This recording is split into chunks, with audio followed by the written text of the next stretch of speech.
कोई बता ही नहीं रहा सर। ये हालत है। मैं सुबह से लेके आप बता रहे हैं कि रोजीना मर रहे हैं। अब मरने के क्या है, उम्र हो जाती है, उसको तो मरना भी पड़ता है।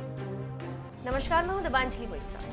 कोरोना से लगातार देश में हालात बद से बदतर होते जा रहे हैं। जितनी रफ्तार से कोरोना की दूसरी लहर फैल रही है, उतनी ही तेजी से अस्पतालों में बेड और ऑक्सीजन की कमी होती जा रही है। क्या आम क्या खास, कोरोना के इस दौर में हर कोई परेशान, हर कोई बेबस है। जो जवान देश की सरहद पर दिन रात हमारी सुरक्षा के लिए तैनात रहता है, आज वो भी सरकारी सिस्टम के आगे हार गया।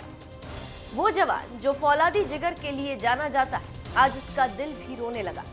आंखों से आंसुओं की धार बहने लगी, क्योंकि जिस देश के लिए वो अपनी जान की बाजी लगाने से भी पीछे नहीं हटता, उसी देश के अस्पतालों में उसकी पत्नी के लिए एक बेड नहीं मिल पा रहा।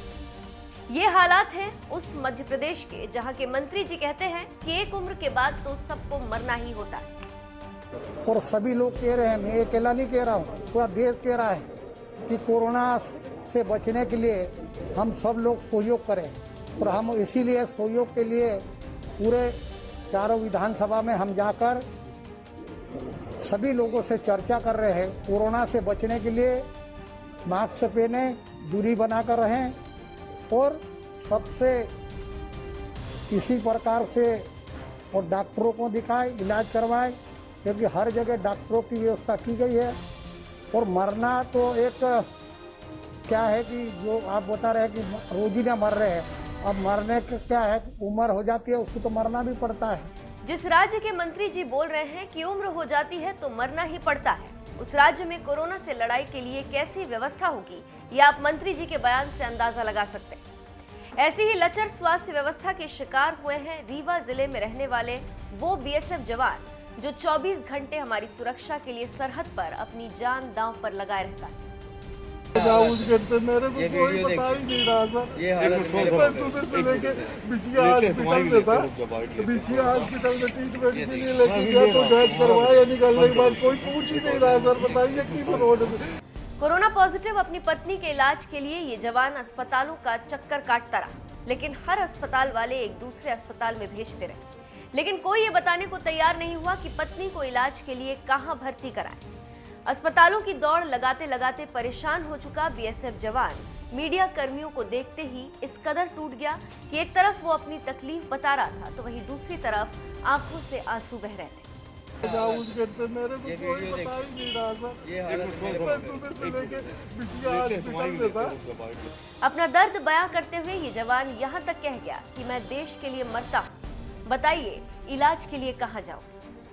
इसके लिए बचते हैं, 4 दिन की छुट्टी में आया था। सुनिए सर, ये जो कोरोना वैक्सीन है ना, मेरे बाप का मेरे को कोई वैक्सीन हालत वैक्सीन सब लगा, मेरी रिपोर्ट ठीक है सर। मेरी फैमिली को ऐसी स्थिति है, बताइए कहाँ पदस्थ हैं आप? जी, कहाँ पदस्थ हैं आप? मैं पूरा 3 बटालियन भी ऐसे अपने हूँ सर। कहाँ आप ले गए थे? अभी हॉस्पिटल में आपने दिखाया, डॉक्टर से बात की आपने? मैं ले गया था तो भिंडिया हॉस्पिटल में भी तो मना कर दिया, बोले मेरे पास ऑक्सीजन का सुख नहीं, अपने फैमिली को ले जाए। यही बोलते हैं सर, यहाँ भी पूरा- यहाँ आपने बात की, डॉक्टर से बात की आपने? यहाँ पे यहाँ पे अभी लेके आया तो कोई वो सुनता देखते नहीं है। होंगे। यहाँ पे आया सर, अभी मेरे को कोई बोलता उस गेट पे जाओ, उस गेट पे, मेरे को ये कोई वीडियो बता ही नहीं रहा सर। ये हालत है। मैं सुबह से लेके बिछिया हॉस्पिटल में था, बिछिया हॉस्पिटल में ट्रीटमेंट के लिए लेके गया तो जांच करवाया, निकलने के बाद कोई पूछ ही नहीं रहा सर। बताइए कि रोड में कौन है कोरोना पेशेंट आपके पास? आपके मेरी वाइफ है सर। तो बताइए, मैं देश के लिए मर रहा हूँ। कहाँ के रहने वाले हैं आप? मैं ये रहने वाला सीधी जिला का हूँ, लेकिन मेरा मकान यही बना हुआ है। कब से भटक रहे हैं आप? मैं सर सुबह 6 बजे से मैं फैमिली को लेकर बिछिया हॉस्पिटल से आया, जांच करवाया सर।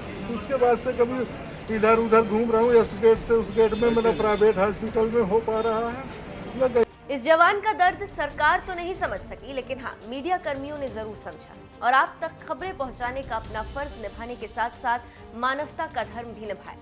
मीडिया कर्मियों के दखल के बाद कोरोना पॉजिटिव जवान की पत्नी को रीवा के संजय गांधी अस्पताल में भर्ती कराया गया। तब जाकर इस जवान ने थोड़ी राहत की सांस ली। आपको बता दें, बीएसएफ के इस जवान की तैनाती इस वक्त त्रिपुरा में। वो 4 दिन पहले ही छुट्टी पर घर आया था। जवान ने खुद तो वैक्सीन लगवाई हुई थी, लेकिन घर आने पर बीमार पत्नी का टेस्ट करवाया तो कोरोना पॉजिटिव निकली, जिसके बाद वो अस्पतालों के चक्कर काटता रहा।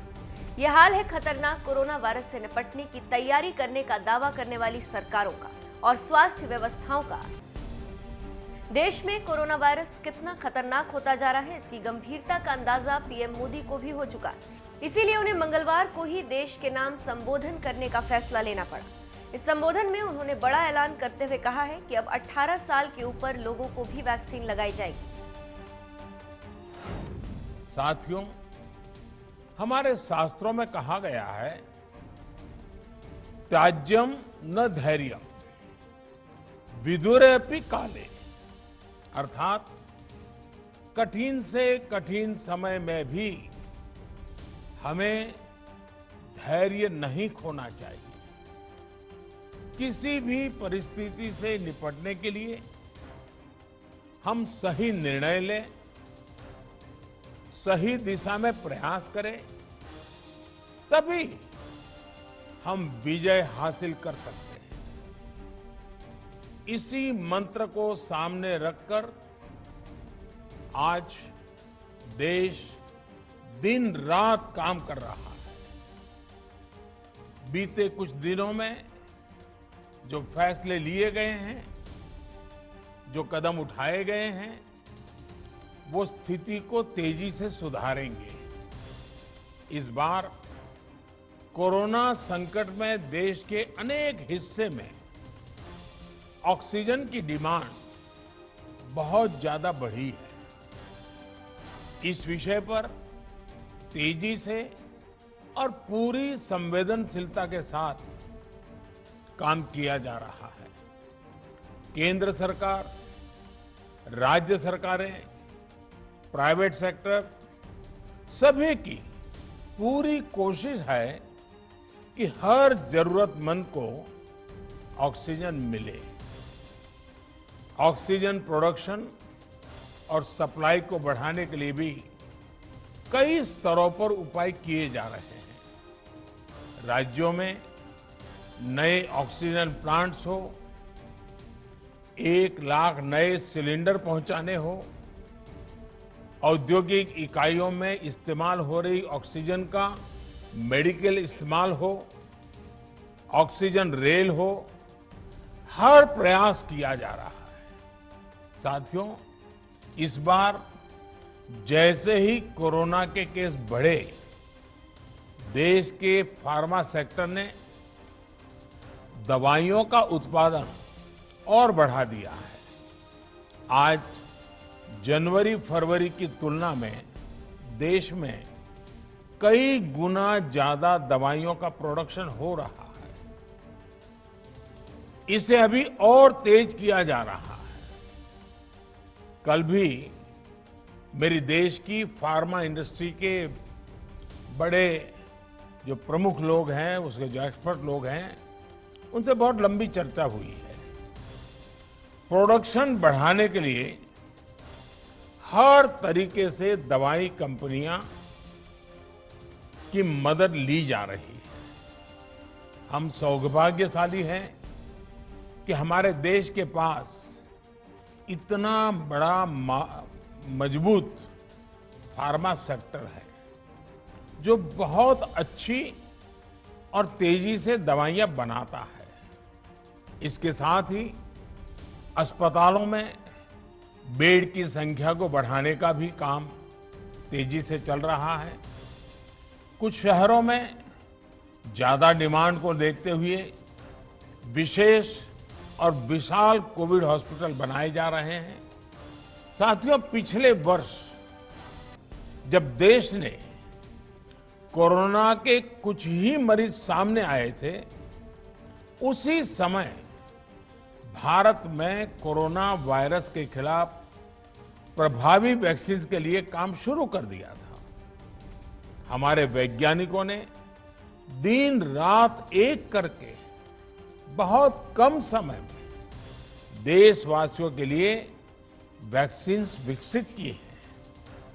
आज दुनिया की सबसे सस्ती वैक्सीन भारत में है। भारत की कोल्ड चेन व्यवस्था के अनुकूल वैक्सीन हमारे पास है। इस प्रयास में हमारे प्राइवेट सेक्टर ने इनोवेशन और एंटरप्राइज की भावना का बेहतरीन प्रदर्शन किया है। वैक्सीन्स की अप्रूवल्स और रेगुलेटरी प्रोसेसेस को फास्ट ट्रैक पर रखने के साथ ही सभी साइंटिफिक और रेगुलेटरी मदद को बढ़ाया गया है। यह एक टीम एफर्ट है जिसके कारण हमारा Bharat 2 made in India vaccine के साथ दुनिया का सबसे बड़ा टीकाकरण अभियान शुरू कर पाया। टीकाकरण के पहले चरण से ही गति के साथ ही इस बात पर जोर दिया गया कि ज्यादा से ज्यादा क्षेत्रों तक जरूरतमंद लोगों तक वैक्सीन पहुंचे। दुनिया में सबसे तेजी से भारत में पहले 10 करोड़, फिर 11 करोड़ और अब 12 करोड़ वैक्सीन डोज दिए गए हैं। आज कोरोना से इस लड़ाई में हमें हौसला मिलता है कि हमारे health care workers, frontline corona warriors और सीनियर सिटीजन्स के एक बड़े हिस्से को वैक्सीन का लाभ मिल चुका है। साथियों, कल ही वैक्सीन को लेकर हुए एक और अहम फैसला भी हमने किया है। 1 मई के बाद से 18 वर्ष के ऊपर के किसी भी व्यक्ति को वैक्सीनेट किया जा सकेगा। अब भारत में जो वैक्सीन बनेगी उसका आधा हिस्सा सीधे राज्यों और अस्पतालों को भी मिलेगा।